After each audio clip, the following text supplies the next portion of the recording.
So I'd say the biggest challenge has obviously been getting people back out of the house. The rule of six, obviously getting people to maintain social distancing, the ever-changing rules of the government keeping us on our toes. But I think the hardest thing to do has been keeping people entertained while they're out under increasing guidelines that are changing with music levels, with no live music, with obviously no mixing between tables. A lot of people go out in groups bigger than 6, and now it's a case of, right, you're out in a group of 10, 4 of you are there, 6 of you are there. We go from club managers or bar staff or security staff, anyone we go to, it's almost like being a school teacher. But these are the ever-growing demands of the government, and these are what we have to adhere to keep food on our tables. So the biggest challenge has probably been adapting our business and keeping people informed. As you can see, this wasn't here before. Simone Joe's was a 200 capacity little venue. With social distancing, it would have crippled us. So we had to acquire a piece of land next door to build this beautiful smoking area that we have now.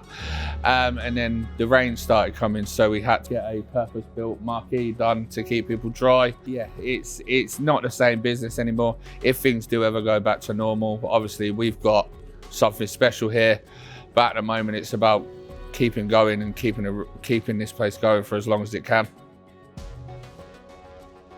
For the foremost, most staff were working a sufficient amount of hours to be placed on furlough, but obviously some weren't. Some were just students doing 1 shift a week, which the furlough scheme didn't adapt to. It you had to do, I think it was a minimum of 20 hours a week to be considered for it. So you did lose some staff there. As much as you wanted to say to the staff, you know, the second we reopen, there's a job for you. We didn't know that was going to be a day, a week, a year. So you don't want to get people to put their lives on hold on the promise of you've got a job to go back to if you can't put a date on it, really. It's hitting them in the pocket substantially, and it is hard. It really is. I mean, I can tell you now, we're struggling. I think any venue in Coventry that tells you that their trade is anything close to what it was before, they're chatting shit. I think the venues that are doing well are your sort of all-in-one entertainment venues. So your teasers where you can go, you can do something, you can have a drink, you can have some food. Something where people want more bang for their buck now. Obviously, people went for 3 months without work on less money, so they want more for their money now because they know they can come here, pay £4 for a vodka and coke, or they can buy a bottle for a tenner and stay at home with their mates. If any businesses are doing well off these, it's certainly entertainment led, where there's a little bit more than just a night out. Eat out to help out was not a good thing because 50% off food made me eat double.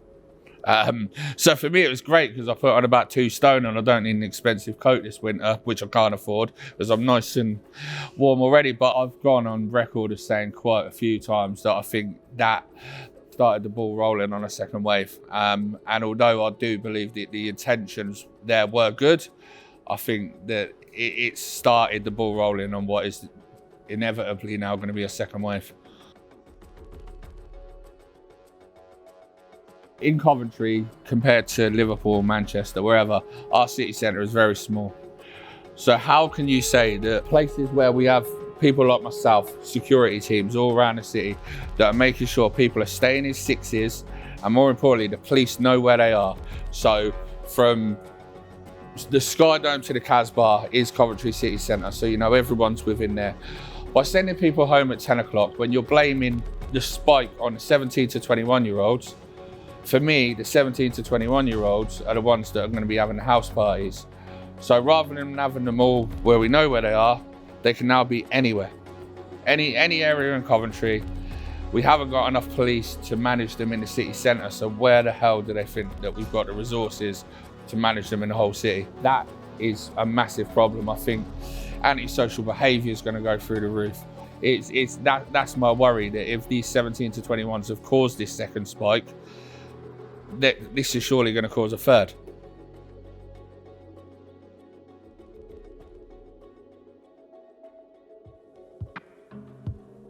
So Sunday is all about the people. I want everyone to come together in unison. We stand as one. They may have taken away our voices, but we all stand solidly.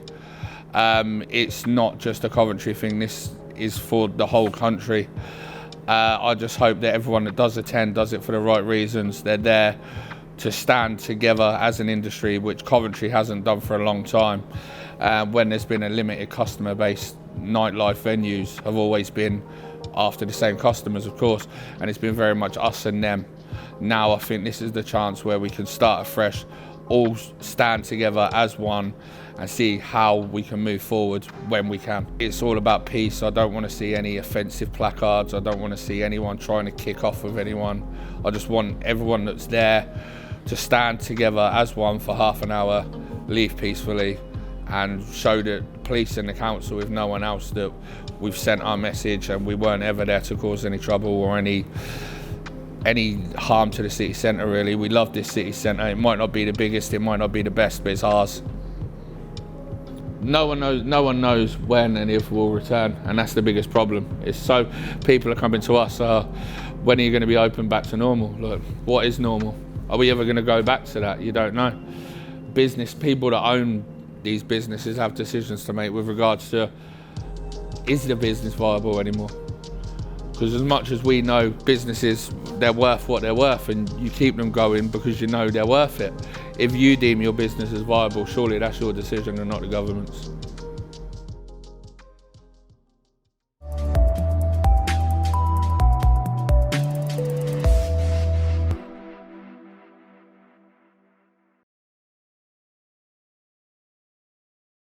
Nah, I was going to say fuck Boris, but... Oh, brilliant.